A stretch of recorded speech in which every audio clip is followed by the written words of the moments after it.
बिस्मिल्लाहिर्रहमानिर्रहीम। Class 10th subject physics की new book का हम चैप्टर 14 लाइट को लेके चल रहे हैं। आज का lecture number 2 topic number 14.2 refraction of light. याद रहे ये इस चैप्टर का इम्पोर्टेंट लॉन्ग क्वेश्चन है बेटे, अपनी बुक के ऊपर मार्क कर लीजिएगा। यहाँ से एमसीक्यू और शॉर्ट भी बन सकते हैं, तो आपको साथ साथ बेटे बताता जाऊँगा। जहाँ पे एमसीक्यूज़ बन रहे होंगे ना कॉन्सेप्चुअल भी, वो साथ साथ सारी चीज़ें बताता जाऊँगा। बहुत से बच्चे बार बार कह रहे थे सर जी टॉपिक जो है ना बुक से पढ़ा दिया करें और इम्पोर्टेंट लाइंस भी मार्क करवा दिया करें, ताकि हम उन्हीं लाइंस को अच्छे तरीके से याद कर लें, तैयार कर लें। तो भाई आपके कहने पे ही ये टॉपिक आपको बुक से पढ़ाया जा रहा है, लेकिन याद रखिएगा बेटे वीडियो लास्ट तक देखनी है, क्योंकि जब आप वीडियो लास्ट तक देखते हैं, बातें गौर से सुनते हैं, समझते हैं और चीज़ें साथ साथ मार्क करते जाते हैं, तो ही आपका टॉपिक 100% कवर हो जाता है और आपको पता चल जाता है कि भाई ये कौन सी लाइन जो है ना वो एमसीक्यू में पूछी जा सकती है और किस तरह से एमसीक्यू बन सकता है। जब आप वीडियो भगा भगा के देखते हैं, फिर आपकी काफ़ी सारी चीज़ें रह जाती हैं। तो इसीलिए पूरी तवज्जो से बैठा करें। जब भी इस चैनल पे आके फिजिक्स या मैथ का लेक्चर लिया करें तो पूरी तवज्जो से बैठा करें, ताकि आपको एक एक चीज़ का पता चले। आपने चीज़ों को समझ के बेटे तैयार करना है, सिर्फ तोता रट्टा नहीं लगाना। ठीक है, तो ये टॉपिक इंपॉर्टेंट है, फिर से कह रहा हूँ। इसमें काफ़ी सारे एमसीक्यूज़ बन रहे हैं और शॉर्ट भी, तो एक एक चीज़ आपको बेटे बताता जाऊँगा। क्लियर? चलें जी, स्टार्ट करते हैं। अपनी बुक ओपन कर लीजिए बेटे। रिफ्रैक्शन ऑफ लाइट, इससे पहले आप लेक्चर नंबर 1 में पढ़ चुके हो रिफ्लेक्शन, जिसमें आपने कहा था कि जब एक एयर वाले मीडियम से इंसिडेंट रे आएगी, किसी दूसरे मीडियम के सरफेस पे हिट करेगी, हिट करने के बाद वो बाउंस बैक हो जाएगी into the first medium. This phenomena is called reflection of light. आज का हमारा टॉपिक है बेटे रिफ्रैक्शन ऑफ लाइट। इसमें बेटी बेसिकली क्या होगा कि लाइट की डायरेक्शन चेंज होगी। ठीक है, तो पहले डिफाइन करते हैं। कहता है refraction of light occurs when light changes direction as it passes from one medium to another. जब एक मीडियम से दूसरे मीडियम में लाइट पास करेगी, एंटर करेगी, तो उसकी डायरेक्शन बेटे क्या हो जाएगी? चेंज हो जाएगी। This phenomena is called refraction of light. अब वो मीडियम कौन सा हो सकता है बेटे? Such as air to water, यानी कि एयर वाले मीडियम से आएगी, वाटर में जैसे ही एंटर करेगी तो उसकी डायरेक्शन क्या हो जाएगी? चेंज हो जाएगी। This phenomena is called refraction of light. अब वाटर की जगह आप ग्लास वाला मीडियम भी यूज़ कर सकते हो। ठीक है जी, यहाँ तक तो ये बेसिकली डेफिनेशन है। तो अब यहाँ से यहाँ तक इसको डिफ़ाइन करोगे और इसके साथ डायग्राम ज़रूर बनाओगे। अब डायग्राम जिस तरह से मैं यहाँ पे बनाऊँगा ना, उसी तरह से पेपर में बना के आनी है। ठीक है, तो ये देखें जी, यहाँ पे हमारे पास सारा ये एयर वाला मीडियम है, ये सारी इस तरफ एयर ही एयर है। और ये जो आपको लाइन नज़र आ रही है, इसके नीचे बेटे यहाँ पे ये सारा ग्लास हम मीडियम कंसीडर कर लेते हैं। आप वाटर भी कर सकते हो, ग्लास भी कह सकते हो। ठीक है, तो ये यहाँ तक ये सारा ये ग्लास वाला मीडियम है। इसको थोड़ा सा हम शेड कर लेते हैं, ये इस तरह से। आपने पेपर में भी इसी तरह से बेटे डायग्राम बनानी है, जिस तरह से मैं यहाँ पे इसको कंप्लीट कर रहा हूँ। ये इनकम्प्लीट है, क्योंकि जो अब अभी वर्डिंग हम पढ़ेंगे ना, आपकी बुक के अंदर जो थ्योरी दी गई है उसके मुताबिक ये मैं कंप्लीट कर रहा हूँ डायग्राम। तो आपने बिल्कुल इसी तरह की डायग्राम पेपर में बनानी है और अपनी बुक के ऊपर भी बना लें। ये आपके पास अब आ गया जी, हम कहते हैं ये ग्लास मीडियम है। आप चाहें तो इसको वाटर भी कह सकते हो, लेकिन मैंने यहाँ पे ग्लास लिख रखा है तो मैं इसलिए इसको ग्लास कहूँगा। ठीक है, तो ये देखें, ये आपके पास अब बन गया ग्लास मीडियम। ये यहाँ से लेकर ये यहाँ तक ये सारा ग्लास का मीडियम है। तो एयर वाले मीडियम से लाइट की रे आई, जैसे ही वो ग्लास वाले मीडियम में एंटर करेगी तो उसकी डायरेक्शन क्या हो जाएगी? चेंज हो जाएगी। देखो ये इंसिडेंट रे आ रही है, अब ये ग्लास वाले मीडियम में एंटर होने लगी है। तो अब अगर यहाँ पे आप गौर करें ना, तो ये देखें, असल में तो इसको यूँ जाना चाहिए था ना, लेकिन नहीं, ये नॉर्मल की तरफ, नॉर्मल ये है, perpendicular line to the plane, ये प्लेन है, उसके ऊपर नॉर्मल ये आपका आ गया। नॉर्मल 90 के ऊपर अगर लाइन ड्रा करेंगे तो वो नॉर्मल होगा। अब देखो, जैसे ही वो ग्लास वाले मीडियम में लाइट की रे एंटर करेगी तो बेटे अपनी डायरेक्शन को क्या कर लेगी? चेंज कर लेगी। असल में इसको इस तरफ जाना चाहिए था, लेकिन नहीं, ये देखें इसकी डायरेक्शन क्या होगी? चेंज होगी। मतलब नॉर्मल की तरफ ये लाइट क्या होगी? ये बेंड हो गई है। तो this phenomena is called refraction of light. तो हम कहेंगे जब एयर वाले मीडियम से लाइट की रे आएगी, ग्लास वाले मीडियम में एंटर करेगी, तो वो नॉर्मल की तरफ अपने आप को क्या कर लेगी? बेंड कर लेगी। दूसरा मतलब कि भाई उसकी डायरेक्शन चेंज हो जाएगी। तीसरा बात आप ये भी कर सकते हो कि लाइट क्या कर जाएगी? रिफ्रैक्ट कर जाएगी। सही है जी, तो ये कहलाता है बेटे रिफ्रैक्शन ऑफ लाइट। अब यहाँ पे दो तीन बातें बड़ी इंपॉर्टेंट हैं, वो ज़रा गौर से समझिएगा बेटे। जब लाइट एयर वाले मीडियम से ग्लास वाले मीडियम में एंटर होगी तो वो किस तरफ बेंड होगी, नॉर्मल की तरफ, टूवर्ड्स दी नॉर्मल या अवे दी नॉर्मल। ये पहला एमसीक्यू बन सकता है। तो आप कहेंगे टूवर्ड्स दी नॉर्मल। देखो नॉर्मल की तरफ बेंड हुई है, दूर नहीं गई, इस तरफ बेंड नहीं हुई बल्कि इस तरफ हुई है, तो ये नॉर्मल है। तो आप कहेंगे टूवर्ड्स दी नॉर्मल क्या होगी, बेंड होगी। ये पहला एमसीक्यू क्लियर कर ले। क्लियर। अब ये डायरेक्शन क्यों चेंज हुई है, दूसरी बात तो आपको पीछे पढ़ा के आया हूँ कि भाई स्पीड में चेंज आ जाता है। देखो एयर वाले मीडियम में स्पीड अलग होगी लाइट की, जब वो ग्लास वाले मीडियम में एंटर करेगी लाइट तो फिर उसकी स्पीड में बेटे फ़र्क पड़ जाएगा ना, क्योंकि मीडियम चेंज हो गया है। तो स्पीड के चेंज होने की वजह से लाइट की डायरेक्शन में चेंज आ गया है। तो ये दो बातें बड़ी इंपॉर्टेंट हैं। सही है। अब हम यहाँ से देखते जाएंगे, साथ साथ आपको समझाता जाऊँगा।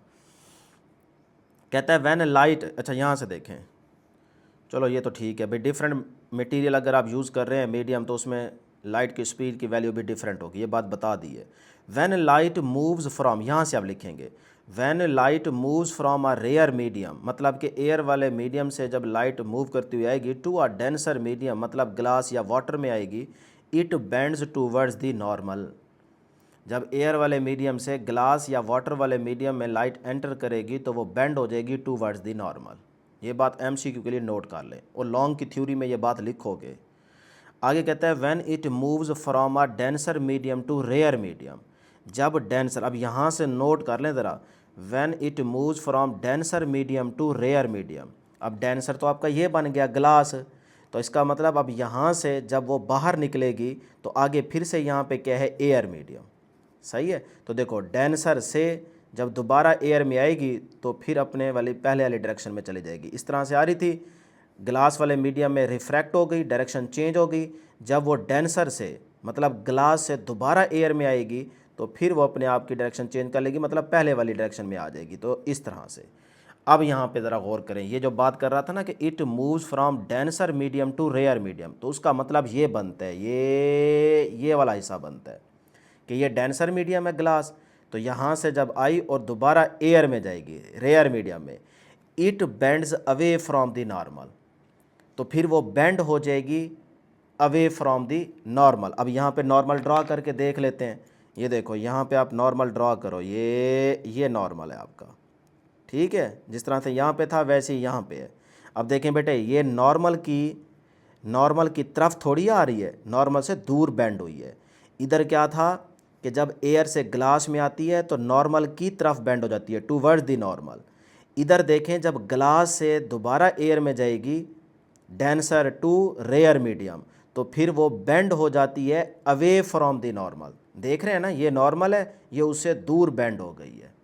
तो ये बातें सारी इंपॉर्टेंट हैं बेटे एमसीक्यूज़ के लिए, तो यही बात यहाँ पे लिखी हुई है, it bends away from the normal. तो ये दोनों एमसीक्यूज़ क्लियर कर लें। क्लियर है जी यहाँ तक। चलें आगे चलते हैं। कहते हैं the amount of bending depends on the refractive index of the medium. ये बात भी एमसीक्यू के लिए नोट कर लें कि भाई ये जो बेंडिंग हो रही है लाइट की, ये बेसिकली डिपेंड करती है बेटे refractive index of the medium. Medium का जो रिफ्रैक्टिव इंडेक्स होगा, अब ये रिफ्रैक्टिव इंडेक्स क्या बला होती है आगे आ जाएगा। तो हर मीडियम का अपना रिफ्रैक्टिव इंडेक्स होता है, आगे टेबल भी आएगा, उसमें सारी वैल्यूज़ आपको याद भी करवाएंगे। तो इसका मतलब ये जो लाइट की स्पीड में चेंज आ रहा है या कह लें डायरेक्शन में चेंज आ रहा है, ये बेसिकली डिपेंड करता है बेटे किस पे, मीडियम के रिफ्रैक्टिव इंडेक्स पे। तो ये ऑप्शन बन के आएगी, आप इसको सेलेक्ट करेंगे। ले जी डायग्राम आपको क्लियर हो गई, ये एमसीक्यूज़ आपके क्लियर हो गए, बस यहाँ तक इसको लिखेंगे लॉन्ग के अंदर। अब बेटे यहाँ पे आप डायग्राम में देख सकते हैं कि नॉर्मल के साथ इंसिडेंट रे का बनने वाला एंगल क्या कहलाएगा, एंगल ऑफ इंसिडेंस। इसी तरह से यहाँ पे जो एंगल बन रहा होगा रिफ्रैक्टेड रे का नॉर्मल के साथ जो एंगल बनेगा उसे कहेंगे एंगल ऑफ रिफ्रैक्शन। क्लियर है यहाँ तक। तो इस तरह से आपने डायग्राम कंप्लीट करनी है, मतलब पहले यहाँ से यहाँ तक लाइन को ड्रॉ करोगे, फिर ये ग्लास का मीडियम पूरा बनाओगे, फिर उसके अंदर लाइट क्या करेगी, डायरेक्शन चेंज करेगी, फिर उसके बाद इस लाइट को बाहर भी निकालोगे दोबारा एयर में, उसके मुताबिक ये सारी वर्डिंग आ जाएगी। क्लियर है। तो यहाँ तक डायग्राम कंप्लीट है और ये सारे पैराग्राफ भी कंप्लीट हो गए। अब ज़रा अगली बात गौर से सुनिएगा। कहता है जी refraction explains many everyday phenomena such as pencil appearing bent in water. अब ये एग्जांपल के तौर पे आपको बता रहे हैं कि इसके अलावा अगर आप घर में ये रिफ्रैक्शन ऑफ लाइट को देखना चाह रहे हैं कि किस तरह से लाइट बेंड होती है, तो बेटे आप क्या करें, वो कहता है कि आप एक गिलास लें इस तरह से, उसके अंदर यहाँ तक पानी भर दें। अब ये पानी भरा हुआ है, सारा वाटर है, उसके अंदर आप इस पेंसिल को क्या करें, डिप करें, यानी कि उसको पेंसिल को इसके अंदर डाल दें। अब जैसे ही आप इसको पेंसिल को इस गिलास के अंदर पुट करेंगे तो आप देखेंगे कि पानी वाली जगह पे ना आपको ऐसे लगेगा कि यार पेंसिल ना इस हिस्से से ना टूट चुकी है। देख रहे हो, अब ऊपर वाला हिस्सा यहाँ पे है और पानी के अंदर वाला हिस्सा यहाँ पे आपको नज़र आ रहा है, थोड़ा सा उससे नीचे नज़र आ रहा है। फील हो रहा है कि नहीं बेटे, फील करें, फिजिक्स फील का नाम है। तो यहाँ पे देखें, पेंसिल का ऊपर वाला हिस्सा देखें, यहाँ पे नज़र आ रहा है, लेकिन जिस जगह पे वाटर है उसके अंदर जो हिस्सा पेंसिल का डूब चुका है वो आपको थोड़ा सा ऊपर वाले हिस्से से नीचे नज़र आ रहा है। तो यहाँ पे क्या हुआ है, बेसिकली बेंडिंग ऑफ लाइट वाला इफेक्ट जो है ना यहाँ पे आपको देखने को मिल रहा है। तो एक्चुअल में तो ये पेंसिल नहीं टूटी, एक्चुअल में बेटे ये नहीं टूटी, लेकिन यहाँ पे क्या हो गई है, रिफ्रैक्शन। तो जिसकी वजह से आपको ऐसा फील हो रहा है कि यार वाटर के अंदर ना ये पेंसिल टूट चुकी है, तो टूटी नहीं है। तो ये भी आपके पास फिनोमिना क्या कहलाएगा बेटे, रिफ्रैक्शन ऑफ लाइट। क्लियर है जी। उसके बाद आगे कहता है the working of lenses in glasses and cameras, ये फिर आगे चल के पढ़ेंगे। अब एक छोटा सा कंसेप्चुअल एमसीक्यू नोट कर लें, बड़ा ही इंपॉर्टेंट है। मैं आपको पढ़ा चुका हूँ कि जब एक मीडियम से दूसरे मीडियम में आई तो लाइट क्या हो जाएगी, रिफ्रैक्ट हो जाएगी। ये बात आपने यहाँ पे समझ भी ली।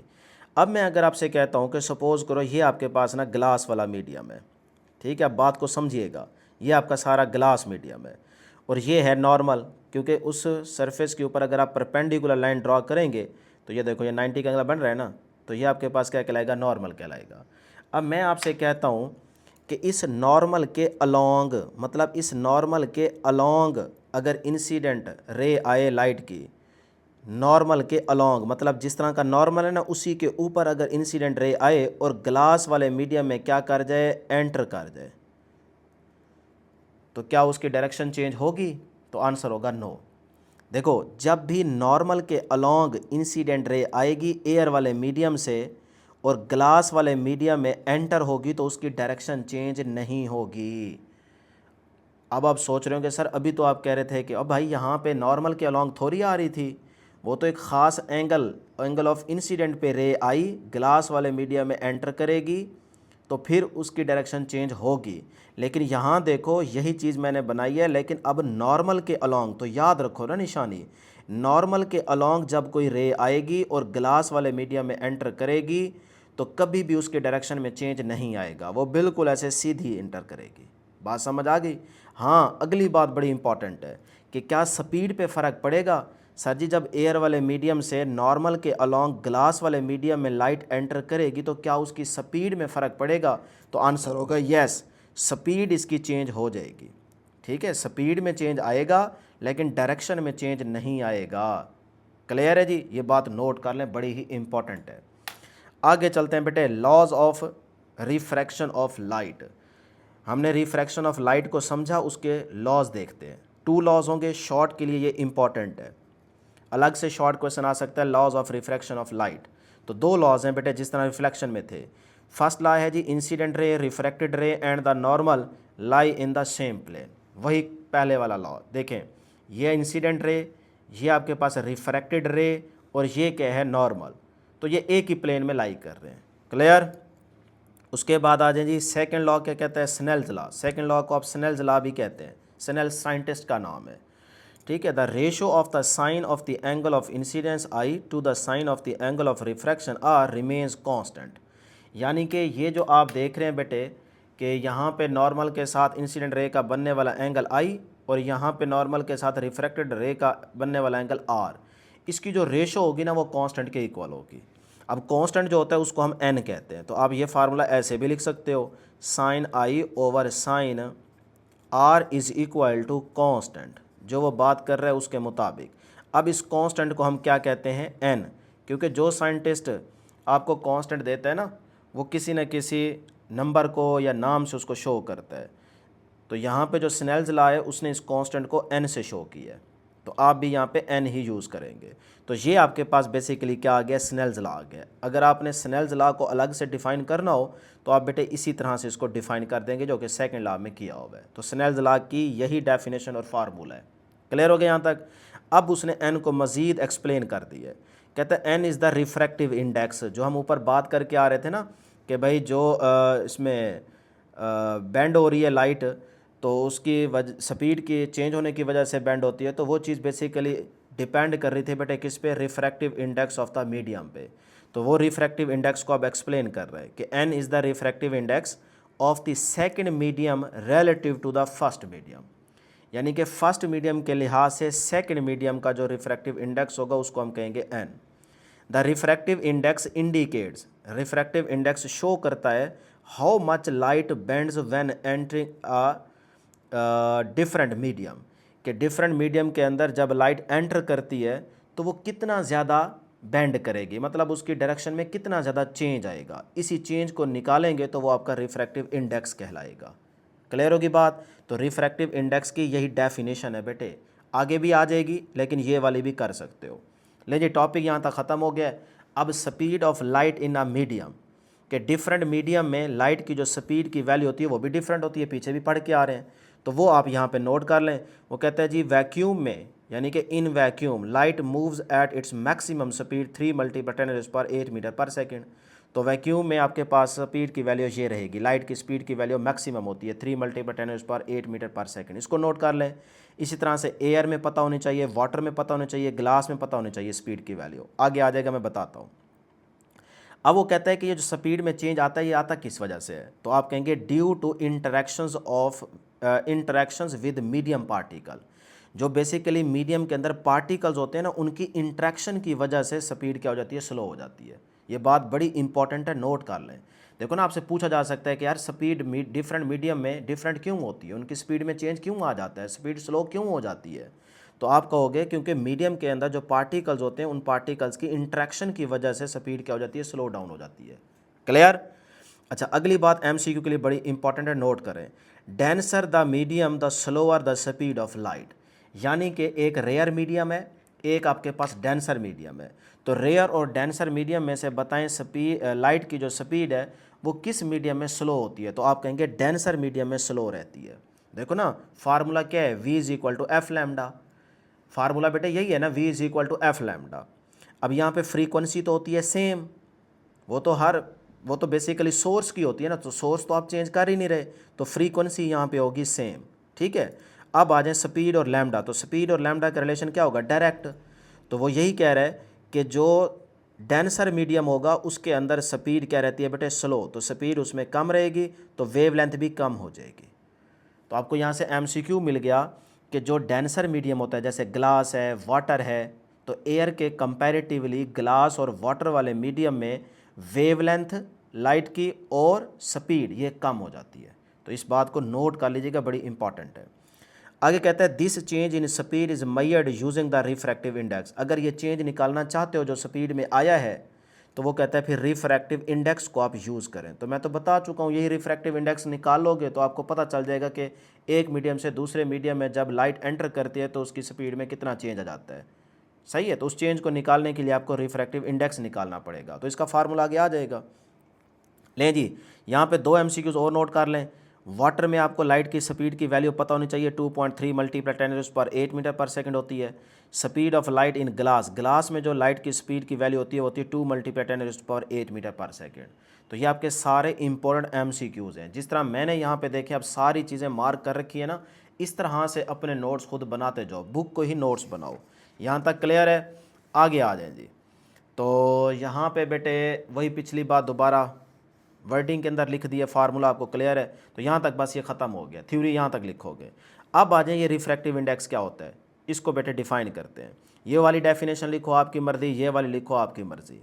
कहता है it is defined as the ratio of the speed of the light in air or vacuum C2 with the speed light in a given medium.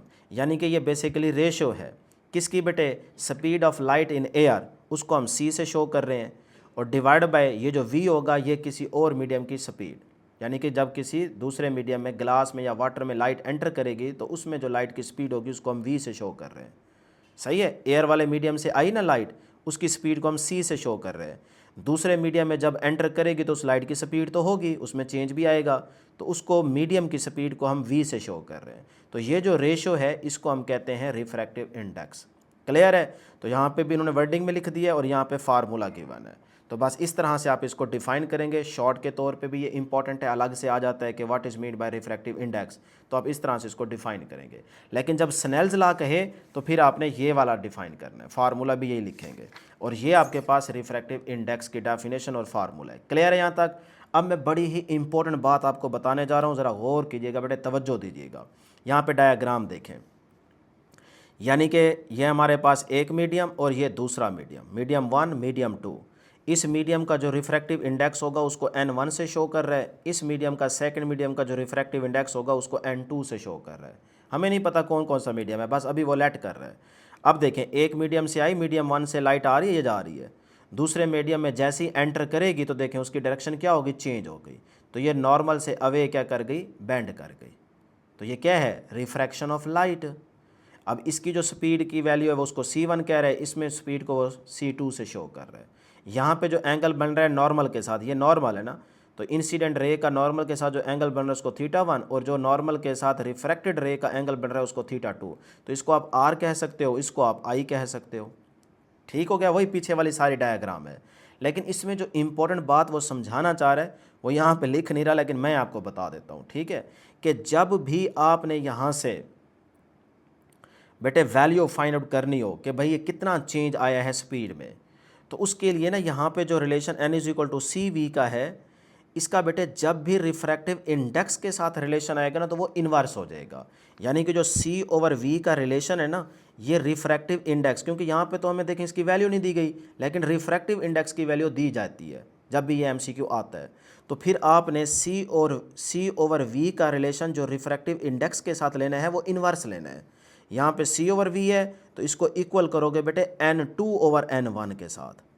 याद रखिएगा, बच्चे क्या करते हैं वो n1/n2 लिख देते हैं, ना ना ना वो गलत हो जाएगा।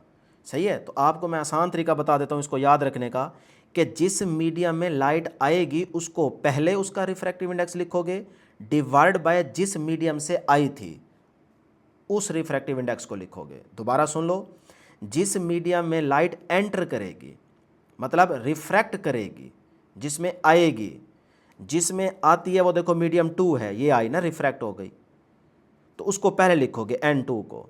जहाँ से आई थी भी, किस मीडियम से आई थी, इस मीडियम से आई थी, उसको बाद में लिखोगे तो वो रिफ्रैक्टिव इंडेक्स होगा n1। ये बात याद रख लें, कभी भी आपको भूलेगी नहीं। तो c/v जो होगा वो n2/n1 की रेशो के इक्वल होगा। क्लियर है जी यहाँ तक? अब ये MCQ कैसे आएगा कि वो n2 और n1 की वैल्यूज़ देगा। सपोज़ करें यहाँ पे कह दे एयर, यहाँ पे कह दे वाटर, तो एयर का रिफ्रैक्टिव इंडेक्स भी आपको याद करना है, 1.00 होता है। और इसी तरह से ग्लास आ जाए या वाटर आ जाए, जैसे ग्लास आ जाए ये वाला मीडियम, तो उसका रिफ्रैक्टिव इंडेक्स होता है 1.5। तो वो वैल्यूज़ यहाँ पे पुट करके आप वैल्यू निकाल लोगे। ले जी, ये टॉपिक भी यहाँ तक ख़त्म हो गया। नेक्स्ट आपके पास एग्जाम्पल है 14.1। कहते हैं a ray of light enters from air into the water. बात को नोट करें, मैंने यहाँ पे बॉक्स क्यों बना रखा है कि जब भी एयर इनटू वाटर कहे, रेयर टू डेंसर मीडियम की बात करें, तब जो आप स्नेल्स लॉ का फार्मूला यूज़ करेंगे ना वो होगा sin I/sin R = n। लेकिन अगर यहीं पे उलट कर दे, वाटर इनटू एयर कर दे, तो फिर बेटे इसको चेंज कर दोगे, फिर ये बन जाएगा sin R/sin I। अक्सर ये ऐसे न्यूमेरिकल आ जाते हैं और एग्जांपल्स भी आ जाती हैं, फिर बच्चे यही फार्मूला बस एक याद कर लेते हैं और पुटिंग करके आ जाते हैं, फिर कहते हैं जी हमारा आंसर तो ठीक ही नहीं आया। भैया आपने पहले स्टेटमेंट पे गौर करना है कि स्टेटमेंट में वो क्या कह रहा है। अब स्टेटमेंट के अंदर कह रहा है एयर इनटू वाटर, एयर से आई वाटर में एंटर हो गई, तो फिर आप ये वाला फार्मूला यूज़ करेंगे sin I/sin R। सही है? sin I को ऊपर और R को नीचे। The angle of incidence is 40 degree and the refractive index of the water. Water का रिफ्रैक्टिव इंडेक्स भी आ गया है, एंगल भी आ गया है, तो वो कहता है find the angle of refraction. Refraction का एंगल आप फाइंड आउट करें, तो कोई मुश्किल काम नहीं है, गिवन डाटा में मेंशन कर लें। इंसिडेंस एंगल दिया गया है 40 डिग्री, रिफ्रैक्टिव इंडेक्स वाटर का दिया गया 1.33, नोट कर लें MCQ के लिए, और एंगल ऑफ रिफ्रैक्शन आपने फाइंड आउट करना है। तो स्नेल्स लॉ का फार्मूला यूज़ करेंगे sin I/sin R = n। तो यहाँ से बेटे हमने R निकालना है, तो देखो साइन आर इधर आके मल्टीप्लाई हो जाएगा एन के साथ, तो एन कितना है 1.33, साइन आर इसके साथ आके मल्टीप्लाई हो गया और इस साइड पे बच गया साइन आई की जगह 40 डिग्री। क्लियर। अब बेटे साइन आर अपनी जगह पे 1.33 इधर जाके डिवाइड हो जाएगा, इसको कैलकुलेटर पे सॉल्व कर लो तो 0.483 आता है। ये देखें यहाँ पे आ जाएगा जी आपके पास 0.483। अब आर को अपनी जगह पे साइन इधर जाके इन्वर्स हो जाएगा, मतलब डिवाइड हो जाएगा ना, ऊपर आएगा उसकी पावर -1 हो जाएगी, तो ये साइन इधर आके इन्वर्स होगा, तो कैलकुलेटर पे साइन इन्वर्स ये वाली वैल्यू पुट करें, आपका पास आंसर आ जाता है 28.9 डिग्री। ये आप चेक कर सकते हैं कैलकुलेटर पे, ठीक है। शिफ्ट प्रेस करके ना, शिफ्ट प्रेस करके साइन प्रेस कर दें, आपके पास साइन इन्वर्स लिखा जाएगा। ले जी, ये एग्जांपल इंपॉर्टेंट थी। अब ये 14.2 एग्जांपल भी इंपॉर्टेंट है। कहता है the refractive index of water, water का रिफ्रैक्टिव इंडेक्स 1.33 होता है। What is the speed of light in water. तो आपने वाटर मीडियम है यानी कि v की वैल्यू निकालनी है। अभी आपको याद करवाया n = c/v होता है। जो v होता है ये मीडियम के अंदर लाइट की स्पीड, और जो c है ये एयर या वैक्यूम। तो वो कहता है मीडियम कौन सा है बेटे, वाटर, वाटर की स्पीड ऑफ लाइट निकालो। तो हमने v निकालना है यहाँ से। तो पहले गिवन डाटा मेंशन कर लें, रिफ्रैक्टिव इंडेक्स वाटर का दिया गया वो लिख लें, और वैक्यूम में हम स्पीड की वैल्यू जानते हैं 3 × 10⁻⁸ मीटर/सेकंड होती है, और speed of light in water v हमने निकालना है। तो अभी आपको रिफ्रैक्टिव इंडेक्स का फार्मूला याद करवाया है n = c/v। तो यहाँ से बेटे v निकालो, c/n बन जाएगा, वैल्यू पुट करो, आंसर आ जाएगा आपके पास। v का यूनिट क्या होता है, मीटर/सेकंड। क्लियर है यहाँ तक। अब मैंने यहाँ पे ना कुछ मीडियम के रिफ्रैक्टिव इंडेक्स की वैल्यू लिख रखी है, ये आपने लाजमी याद करनी है बेटे MCQ के लिए, कि ग्लास का रिफ्रैक्टिव इंडेक्स 1.5 होता है, एयर का 1.00 होता है, आइस का 1.31 होता है, और वाटर का रिफ्रैक्टिव इंडेक्स कितना होता है, 1.33 होता है। यहाँ से MCQ आएगा। लें जी, क्लियर है यहाँ तक। अगले आपके पास 2 बॉक्स हैं, बहुत इंपॉर्टेंट हैं, बहुत ज़्यादा इंपॉर्टेंट हैं MCQs के लिए, ये बेटे लाजमी याद रखिएगा। देखो कन्वेक्स मिरर और कनकेव मिरर, हमारे पास मिरर पीछे पढ़ के आ रहे हैं। तो मिरर की ना 2 टाइप्स हैं, कन्वेक्स मिरर और कनकेव मिरर। नोट कर लें कितनी टाइप्स हैं, 2 टाइप्स, कन्वेक्स मिरर और कनकेव मिरर। अब आपने यहाँ पे गौर करना है, कनकेव मिरर के अंदर जो फोकस होता है ना, जहाँ पे इमेज बनता है जाके, या कह लें फोकस पॉइंट जो होता है वो हमेशा मिरर के फ्रंट पे बनता है।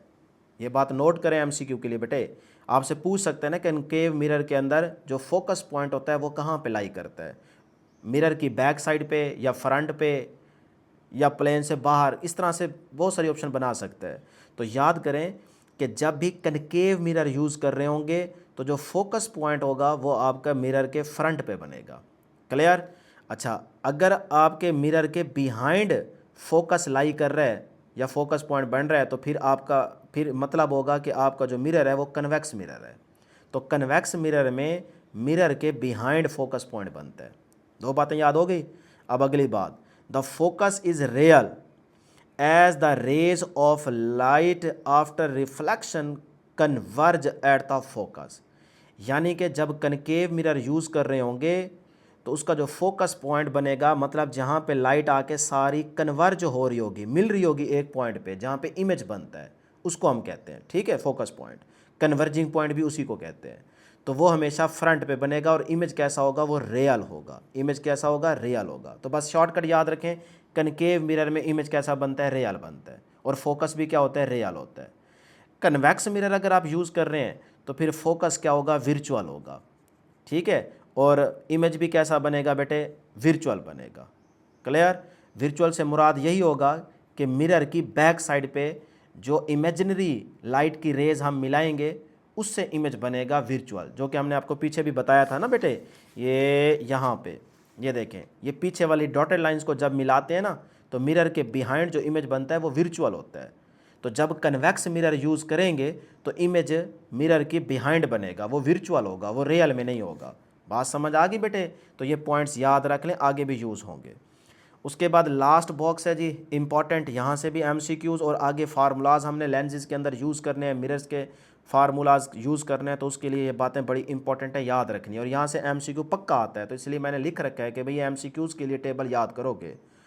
अब देखें ज़रा गौर कीजिएगा, क्वांटिटी मतलब ऑब्जेक्ट डिस्टेंस होता है ना, ऑब्जेक्ट डिस्टेंस के मिरर से जहाँ तक आपने ऑब्जेक्ट को रखा हुआ है वहाँ तक का डिस्टेंस क्या होता है, ऑब्जेक्ट डिस्टेंस। सपोज करो ये देखो, ये यहाँ पे मैं कहता हूँ ये मिरर है, ठीक है।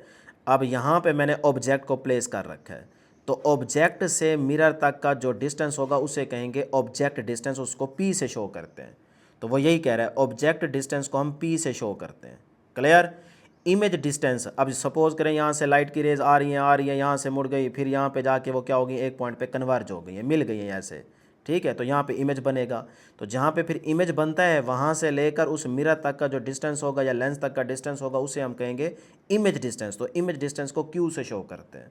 तो वो यही बात कर रहा है कि इमेज डिस्टेंस को हम क्यू से शो कर रहे होंगे इस बुक के अंदर, ठीक है। उसके बाद है फोकल लेंथ, फोकस पॉइंट से लेके उस लेंस के सेंटर तक का जो डिस्टेंस होता है, या उसका अगर आप रेडियस को ऑफ कर दें तो वो भी आपके पास क्या आ जाता है बेटे, फोकल लेंथ आ जाती है।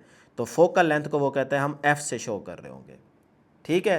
अब अगली बात नोट करिएगा, ये तो पता चल गया कि इमेज डिस्टेंस को क्यू से, ऑब्जेक्ट डिस्टेंस को पी से शो करेंगे, फोकल लेंथ को एफ से। अब आगे बात ज़रा समझने वाली है कि जब पी क्या होगा बेटे, पॉजिटिव, तो आपका ऑब्जेक्ट रियल होगा। जब भी ऑब्जेक्ट रियल होगा, रियल में आप ऑब्जेक्ट ले रहे होंगे, तो पी की वैल्यू क्या रहेगी, पॉजिटिव रहेगी। बात याद हो गई। और अगर ऑब्जेक्ट आपका रियल है और क्यू की वैल्यू भी पॉजिटिव आ रही है, तो फिर इसका मतलब इमेज भी रियल बन रहा होगा, फ्रंट पे बन रहा होगा। जब भी इमेज रियल बनेगा तो क्यू की वैल्यू पॉजिटिव रहेगी, याद हो गया। और जब भी इमेज रियल बनेगा तो इसका मतलब होगा जो फोकल लेंथ है वो भी क्या है, पॉजिटिव। तो अगर फोकल लेंथ पॉजिटिव हो तो फिर समझ जाना कि आपका जो मिरर है वो कनकेव है। तो कनकेव मिरर जब भी यूज़ करेंगे तो ऑब्जेक्ट भी रियल में होगा, इमेज भी रियल में बनेगा, और फोकल लेंथ क्या होगी, पॉजिटिव होगी। अब वो अगर कह दें एमसीक्यू में कि फोकल लेंथ अगर पॉजिटिव है तो बताओ मिरर आपने कौन सा यूज़ किया है, तो आप कहेंगे कनकेव मिरर। और यूँ भी पूछ सकता है कि कनकेव मिरर की फोकल लेंथ क्या होती है, पॉजिटिव नेगेटिव, तो आप कहेंगे पॉजिटिव होती है। ये भी कह सकता है कि कनकेव मिरर में जो इमेज डिस्टेंस होता है वो पॉजिटिव होता है या नेगेटिव होता है। तो आप देखें इमेज क्या आ गया, पॉजिटिव आ गया, मतलब इमेज रियल में बनता है। तो इस तरह के वो जैसे ऊपर नीचे एमसीक्यू की स्टेटमेंट करे, आपने सिर्फ इसको याद रख लेना, आपका एमसीक्यू हो जाएगा। अब आ जाए इधर कि जब ऑब्जेक्ट डिस्टेंस क्या आ जाए बेटे, नेगेटिव, तो आपने समझ आना है कि ऑब्जेक्ट क्या है, विर्चुअल। जब भी ऑब्जेक्ट को विर्चुअल आप डिस्कस कर रहे होंगे तो इसका मतलब पी की वैल्यू आपको नेगेटिव लेनी है। उसके बाद अगर क्यू नेगेटिव आ रहा है तो इसका मतलब इमेज भी क्या बन रहा है, विर्चुअल, इमेज रियल में नहीं बन रहा। इसी तरह से अगर एफ की वैल्यू नेगेटिव आ रही है तो इसका मतलब होगा कि हमने कन्वेक्स मिरर यूज़ किया है। तो जब भी आप कन्वेक्स मिरर यूज़ करेंगे तो फोकल लेंथ क्या होगी, नेगेटिव, और इमेज डिस्टेंस भी क्या होगा, विर्चुअल, मतलब नेगेटिव। सही है। तो इस तरह से इस बॉक्स को आपने याद करना है। ले जी, फिर यहाँ तक बेटे आपका ये टॉपिक ख़त्म हो चुका है। तो आज की वीडियो में इतना बहुत है, क्योंकि सारी चीज़ें एक्सप्लेन की हैं। जो बच्चे पूरी तवज्जो से बैठे थे उनको एक एक पॉइंट मिल गया, उनको समझ आ गया कि भाई कौन सी लाइंस हमने तैयार करनी है। लॉन्ग के लिए जिन लाइंस को मैंने मार्क कर रखा है ना बेटे, अंडरलाइन कर रखा है, यहाँ पे देखें हाईलाइट कर रखा है, सिर्फ लॉन्ग के अंदर यही थ्योरी ऐड करनी है। और बाद में साथ साथ बताता भी गया हूँ, जैसे दोनों लॉज आप पूरे लिखेंगे, ये वाले, ये वर्डिंग तो पूरी आएगी ना, ठीक है।